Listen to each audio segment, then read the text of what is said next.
We have redshirt senior quarterback Jarrett Guarantano. Please raise your hand for questions.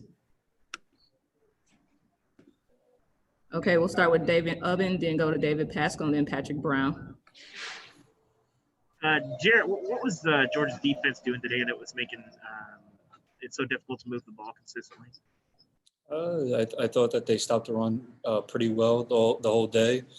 First half, they showed us some one highs to stop the run, and we were able to take advantage of them in the pass game. And in the second half, they made some good second half adjustments, and they came in and played a lot of cloud defense, some cover two, some 3-double cloud, and they were able to stop the run and the pass. So props to them, and I thought they had good second half adjustments to us. Jarrett, can you just talk about what was going on there early in the third quarter? You had that really nice first half, but obviously the turnovers early in the third. What was kind of going on there? Was it the pressure they were doing? Yeah, I thought they came with some different pressures, and they were able to get to me.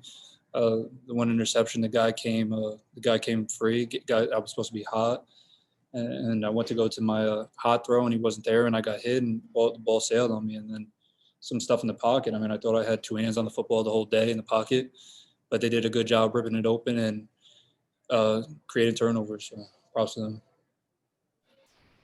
Joe, you touched on those turnovers. Just how big of those were? How big do you think those were in the game? Turnovers are a big part of any game, and for them to create turnovers, that's probably one of the reasons that they won. And I mean, props really goes to them. I thought they were a really good defense, probably the best defense in the SEC that we've seen in a long, long time. But they were able to create turnovers and got the job done today, and we did. So. Okay, we'll go to Jimmy Himes, Austin Price, and Blake Topmeyer.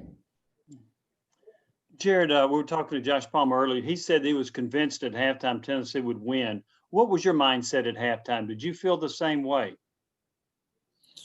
I go into every halftime of any type of game thinking it's 0-0, and I went into the same halftime thinking it was 0-0, and then we had to win the second half, and clearly we didn't win the second half, so we didn't win the football game. But the locker room had a lot of confidence, and Georgia came out and did some things in the second half that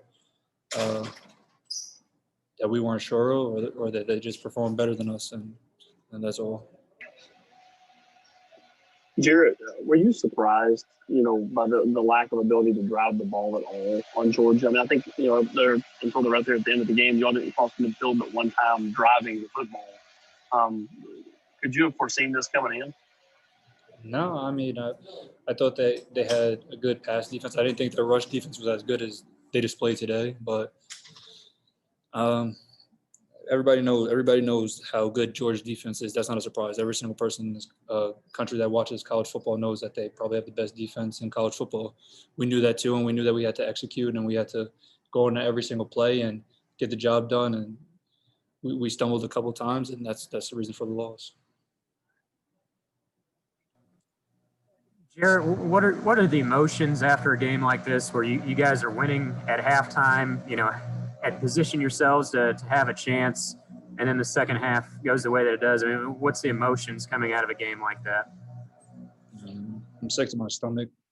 This was one of my last opportunities to versus Georgia, and I couldn't get the job done with the win.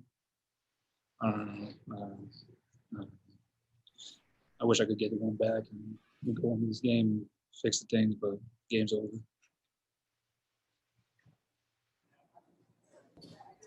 We'll go to Vince Ferrara and Gustavo for the last two questions. Jared, obviously you've been asked about the turnovers a lot, but you guys had 10 penalties in the game. Take us through the impact of those penalties and putting you behind the sticks and changing the game. Yeah, we hurt ourselves a bunch today. And to go along with the turnovers, the missed assignments, penalties, all those things fall into place, and we can't do that for such a good team in Georgia. And if we do that, we lose the game, and that's what happened today. We had a lot of things from a personal standpoint that we needed to get better at, and every single player on the team needs to get better, including myself. And I mean, going into tomorrow, that's our plan. And like I said, my goal and our team goal is to go 1-0 every week. And now we're on to Kentucky. We learn from this one, we get better from this one, and now we got to work our tails off every single day. Jarrett, how do you move forward preparing to Kentucky? It's going to be a tough challenge as well. guys still want to keep at least unbeaten at home. How do you prepare for Kentucky game? Yeah, we do the same thing every week. Wins or losses don't change the outlook of our team. And we go into Sunday, we watch the tape, we got corrections, we do our whole thing. Monday, Tuesday, Wednesday, we got to practice hard, and we got to get better in all facets of the game: offense, defense, special teams. But Kentucky is our main focus right now. This one hurts, like you know what, but there's nothing we can do about it now. All we can do is learn from it, just like we learn from any win or loss. So going into the next game, we know we have a tough opponent in Kentucky, and we know that we have to execute at a high level, just like every single SEC game, in order to come out with the victory. And how did the lack of the running game affect the passing game? Do you saw something like that? No, there's some stuff to fix. We got to get better in all facets. All right, thank you, Jared. We'll have Henry Toto as our final player in a moment.